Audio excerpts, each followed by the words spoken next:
बिल्कुल सर, आज जब बाहर आ रहे थे, उंगली में चोट लग गई, खुद ही बोतल तोड़ी, कल्याण बनर्जी ने उंगली में चोट लग गई, तो बाहर पकड़कर उनको एक तरफ से असदुद्दीन ओवैसी और दूसरी तरफ से संजय सिंह लेकर आ रहे थे। संजय सिंह का बयान आप याद कीजिए सर, अभी हैदराबाद में किस तरह की भाषा बोल रहे थे वो वक्फ को लेकर। और कौन भूल सकता है सर कि आम आदमी पार्टी ने दिल्ली में पिछले 14 सालों में 100 करोड़ से ज्यादा रुपए वक्फ बोर्ड को दिए हैं। वो अमानतुल्लाह खान वक्फ बोर्ड का अध्यक्ष ही तो हुआ करता था, जो मनी लॉन्ड्रिंग के मामले में तिहाड़ जेल में बंद है। तो इन सब का तो सर वोट बैंक की वो है, तुष्टिकरण की राजनीति से ही चलते हैं, इसलिए उनको खुश रखने के चलते ही ये सारे ड्रामे कर रहे हैं। आप कह रही हैं कि साहब वो असदुद्दीन ओवैसी और संजय सिंह उनकी हाथ पकड़े हुए, उंगली पकड़े हुए साथ साथ चल रहे थे। अरे भाई, वो तो कल्याण बनर्जी ने मौका नहीं दिया, वरना संजय सिंह तो इनको कंधे पे डाल करके ऐसे और तब बाहर लेकर के आते कि भाई इस पे चला भी नहीं जा रहा है, तो वो घायल हो गया, इस पे तो हमला हो गया। ये तो मतलब ये झूठ का पहाड़ खड़ा करने वाले लोग हैं। बिल्कुल। तो लेकिन लेकिन उन्होंने आज जगदम्बिका पाल ने एक बात कही है, और वो जरा ममता बनर्जी के लिए भी है। उनका बयान आया है कि तृणमूल कांग्रेस को अपने सांसद के व्यवहार के बारे में सोचना चाहिए। लोकतंत्र में हिंसा के लिए कोई जगह नहीं है। वे अपने अपराधों को छिपाने के लिए मुझ पर आरोप लगा रहे हैं। देश में क्या संदेश गया है? पर क्या ममता बनर्जी को इस बात की कोई चिंता रहती है क्या कि देश में संदेश क्या जा रहा है? संदेश की बात अगर करें तो संदेश खाली हमें याद आता है। वहां पर क्या हुआ था?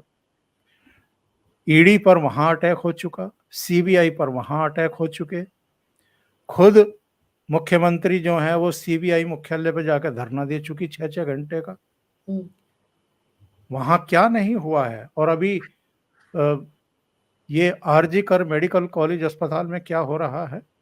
अभी वहां तक चल रहा किस तरीके से डॉक्टरों को तरह तरीके से डायरेक्ट इनडायरेक्ट वे में धमकाने की कोशिश हो रही है। ना वहाँ सुप्रीम कोर्ट की चलती है, ना वहाँ हाई कोर्ट की चलती है। और वहाँ चुनाव के नतीजे आने के बाद जिस तरह की हिंसा होती है, जिस तरह से भारतीय जनता पार्टी के कार्यकर्ताओं को, उनके नेताओं को, उनके परिवारजनों को, भारतीय जनता पार्टी के वोटर्स को निशाना बनाया जाता है, उनकी माँ बहन बेटियों की इज्जत पर हमला किया जाता है, तो वहां पर क्या मतलब आप ये अपेक्षा करेंगे जगदम्बिका पाल या कोई भी कि साहब तृणमूल कांग्रेस जिस तरीके से चल रही है और जिस तरीके से उसकी नेता इस पार्टी को चला रही है, गवर्न कर रही है, वो कल्याण बनर्जी के किसी दुराचरण से कोई गुस्सा नाराजगी दिखाएगी या इनको कहेगी कि भाई आगे से कोई बोतल वोतल मत तोड़ना, कुछ और तोड़ लेना? ऐसा तो नहीं है। और सर, और ममता बनर्जी तो खुद, आपको याद नहीं है, नड्डा चड्डा कड्डा क्या क्या बोलती थी, किस तरह की भाषा वो पीएम मोदी के लिए बोलती है, बीजेपी के लिए बोलती है सर। वो खुद अपने गुस्से पर काबू नहीं रख पाती, वो इनको क्या सिखाएंगी? लेकिन एक पार्टी को तो मुझे लगता है कि सबक सिखाया है केंद्र सरकार ने, और मुझे लगता है कि देर सवेर ये चाहे ममता बनर्जी हो या दूसरे दल हो या उनके नेता हैं, उनकी समझ में आएगा जरूर। ये जो अरविंद केजरीवाल एंड कंपनी का जो इन्होंने इलाज किया है वो तो अभूतपूर्व है, और ये देश बहुत लंबे समय तक याद रखेगा, और ये भी याद रखेंगे। आपको क्या लगता है? अरविंद केजरीवाल का जो करियर है वो तो बिल्कुल एकदम तबाह है। बिल्कुल। आप देख लेना जनवरी फरवरी में जब यहाँ के चुनाव होंगे दिल्ली में, तो दिल्ली की जनता क्या इलाज बांधने वाली है इस आदमी का। क्योंकि आप बहुत लंबे समय तक झूठ की राजनीति कर नहीं सकते हैं, इस तरह का पाखंडपूर्ण आचरण नहीं कर सकते हैं। आप जो पाप का घड़ा है वो आप रसातल में कितना भी गहरा दबा लो, वो आएगा जरूर ऊपर, वो फूटेगा जरूर।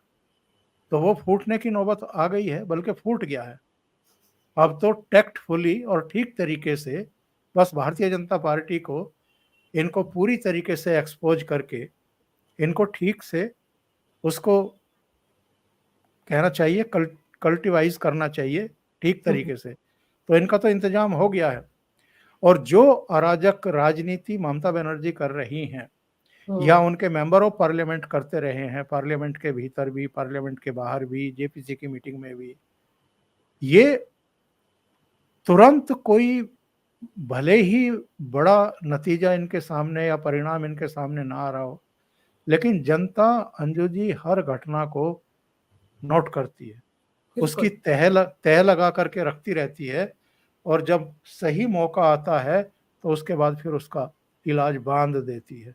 लोकतंत्र में बहुत लंबे समय तक ना किसी का झूठ चलता है, ना किसी का पाखंड चलता है, और ना किसी की अराजकता चलती है।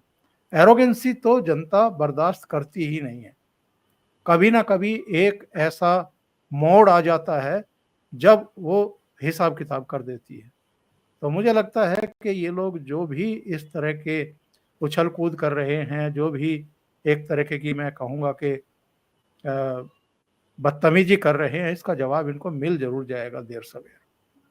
सर, अगर आप राज्यसभा के कामकाज पर गौर करें पिछले टेन्योर के दौरान भी, तो सबसे ज्यादा हंगामा तृणमूल कांग्रेस के सांसद और आम आदमी पार्टी के सांसद ही करते थे। संजय सिंह को भी तो बाहर किया गया था ना, निलंबित किया गया था। बिल्कुल डेरेक ओब्रायन के साथ जो हुआ था वो भी तो इसी तर्ज पर हुआ था। हंगामा यही लोग करते हैं। और फिर सर, आप सही कह रहे हैं कि झूठ की हांडी कितनी बार चढ़ाएंगे। अभी देखिए अरविंद केजरीवाल को सुप्रीम कोर्ट से कल ही झटका लगा है। वो जो बार बार झूठ बोलते हैं सर, झूठे आरोप लगाते हैं, फिर माफी मांगकर पतली गली से निकल जाते हैं, उस पर ब्रेक लगा दिया ना सुप्रीम कोर्ट ने। माफी तो वहां भी मांग रहे थे ये, वो मानहानि वाले केस में जो पीएम मोदी की डिग्री का है। अब पेश होना पड़ेगा इनको वहां पर जाकर मेट्रोपॉलिटन मजिस्ट्रेट के सामने गुजरात में। तो नहीं तो आप याद कीजिए कितना इतिहास लंबा है सर इनका। हर जगह झूठे आरोप लगाते थे 2014-15 में, और फिर माफी मांग लेते थे और बात को समझते थे खत्म हो गई। लेकिन अब तो फंसे है ना। 1 अप्रैल 2023 का एक वीडियो है इनका प्रेस कॉन्फ्रेंस का, हम्म, इसी मुद्दे पर, जिस पर सुप्रीम कोर्ट ने इनकी याचिका खारिज की है और कहा है कि इनके खिलाफ ट्रायल चलेगा मानहानि हम्म, का। वो 1 अप्रैल 2023 का वीडियो निकाल करके देखिएगा, कितनी अपमानजनक, कितनी भद्दी भाषा में इन्होंने प्रधानमंत्री नरेंद्र मोदी को गालियां बकी हुई हैं हम्म, उनकी एजुकेशन को लेकर के। और किस किस तरह की बातें कर रहे थे ये बैठ करके उस प्रेस कॉन्फ्रेंस में। मैंने तो कल ही डाउनलोड किया, वो उसका एक हिस्सा मैंने अपने प्रोग्राम में चलाया भी है। हम्म, उसमें ये कह रहे हैं कि जी हमारा देश गरीब है, क्या हुआ अगर गरीब परिवार के हैं और अच्छी एजुकेशन नहीं ले पाए, पर मेरी चिंता मेरे को ये है कि अगर अनपढ़ प्रधानमंत्री होगा तो कोई भी नौकरशाह आकर के कोई भी फाइल पास करके ले जाएगा। हम्म। मतलब इस तरह की लैंग्वेज का प्रयोग आप देश के प्रधानमंत्री के बारे में बैठ सर, करके कर रहे हैं। चौथी फेल राजा की कहानी सदन में खड़े होकर अरविंद केजरीवाल सुनाते थे, याद नहीं? स्पेशल सेशन बुला बुलाकर। मैंने इसीलिए कहा है कि सेंट्रल गवर्नमेंट ने आम तौर पर, मैं जो मोदी जी का कुल मिलाकर के आचरण है, राजनीतिक आचरण की मैं बात कर रहा हूँ, उसको अगर हम उसका अध्ययन करें बारीकी से, चाहे 13 साढ़े 13 साल ये मुख्यमंत्री रहे गुजरात के, वहां भी इन्होंने अपने विरोधियों के खिलाफ कभी कुछ नहीं किया। जिसको जो कहना है कह दो, जिसको जो कह करके निकलना है निकल जाओ। सोनिया गांधी ने तो 2007 में मौत मौत का के सौदागर सौदागर। कह दिया था। वो कहते हम्म, तो वहां पर पुलिस जो है वो मामला दर्ज करती, सोनिया गांधी को पकड़ करके अंदर कर देती, लेकिन नहीं, उन्होंने कहा कि कहने दो, एक्सपोज होने दो। इसी तरीके से 2014 से देश के प्रधानमंत्री हैं, उनके बारे में प्रधानमंत्री रहते हुए भी क्या क्या नहीं कहा गया। वो पिच्छू और पता नहीं क्या क्या, और बोटी बोटी काट देंगे, वो हम्म, बोटी बोटी काट देंगे कहने वाले को कांग्रेस ने सांसद का टिकट दिया और वो अभी लोकसभा में है। हम्म, तो ऐसे ऐसे लोगों को भी मोदी ने माफ किया है। लेकिन मुझे ऐसा लगता है कि ये जो एजुकेशन को लेकर के, उनकी डिग्री को लेकर के जिस तरह की अपमानजनक अभद्र भाषा में इन्होंने बातें की हैं, उसके बाद ही गुजरात यूनिवर्सिटी के रजिस्ट्रार ने इनको हम्म, कटघरे में घसीटने का फैसला किया और इसीलिए इनको आपराधिक मानहानि का अभियुक्त बनाया। हम्म, ये भागे भागे सेशन कोर्ट में गए, सेशन कोर्ट ने इनकी नहीं सुनी, इनकी याचिका खारिज कर दी। ये एक्चुअल में जो समन जारी हुआ था कोर्ट से, निचली कोर्ट से, मजिस्ट्रेट कोर्ट से, उसके खिलाफ गए थे कि साहब मानहानि के केस पर रोक लगाई जाए, मेरे खिलाफ मानहानि का मामला नहीं बनता। सेशन कोर्ट ने इनकी नहीं सुनी, हाई कोर्ट ने इनकी नहीं सुनी। हाई कोर्ट का जब फैसला आया था तो इन्होंने 1 अप्रैल 2023 को प्रेस कॉन्फ्रेंस की थी। इसके बाद जब हाई कोर्ट ने भी इनकी याचिका खारिज कर दी कि नहीं मुकदमा चलेगा, आपने इस तरह की बयानबाजी कर रखी है, फिर ये सुप्रीम कोर्ट आए। अब सुप्रीम कोर्ट से भी इनको झटका लगा है।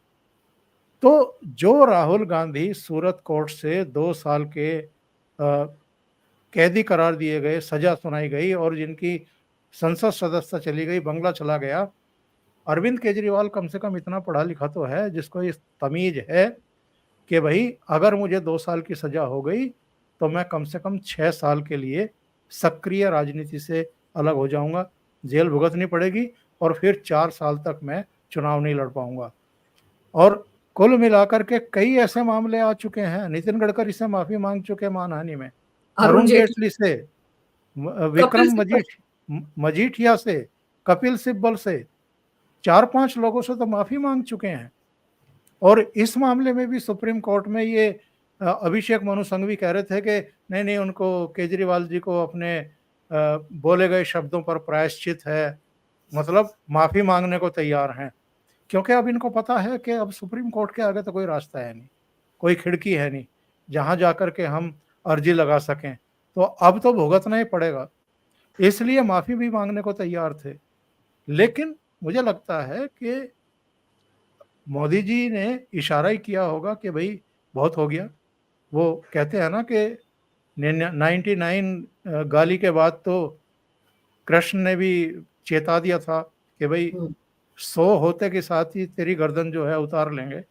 तो मुझे लगता है कि पाप का घड़ा फूट चुका है, इनका भर गया है, अब फूटने की तैयारी है। और अब मुझे लगता है कि कोई दया अब इनके प्रति दिखाने का भाव मुझे लगता नहीं है कि बीजेपी की लीडरशिप में है।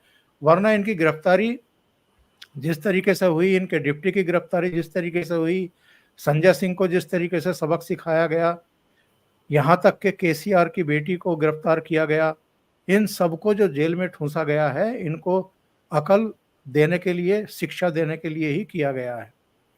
वरना तो इस देश में भ्रष्टाचार तो पहले भी होते रहे हैं, बिल्कुल। पर अब जाकर के भाई या तो आप राजनीति कर लीजिए सीधे सीधे, सीधे सच्चे भाव से, अगर आप वाकई जनता की सेवा करने आए हैं। लेकिन अगर भ्रष्टाचार भी करेंगे, बदजुबानी भी करेंगे, अराजकता भी फैलाएंगे, अपमानजनक शब्दों का प्रयोग भी करेंगे और अपने को जो है बहुत श्रूड पॉलिटिशियन भी साबित करने की कोशिश करेंगे, तो भैया फाइलें सबकी होती हैं सेंट्रल गवर्नमेंट के पास में। उनके पास एजेंसियों के हाथ इतने लंबे हैं कि कहीं कोई बख्शीश है नहीं। भाई इनकम टैक्स डिपार्टमेंट उनके पास, सीबीआई उनके पास, आईबी उनके पास, रो उनके पास और मिलिट्री इंटेलिजेंस उनके पास क्या नहीं है? सबके तो कच्चे चिट्ठे चुटकियों में आ जाते हैं। तो आप क्या कर रहे हैं, क्या नहीं कर रहे हैं, वो सारी जानकारी सेंट्रल गवर्नमेंट के पास होती है।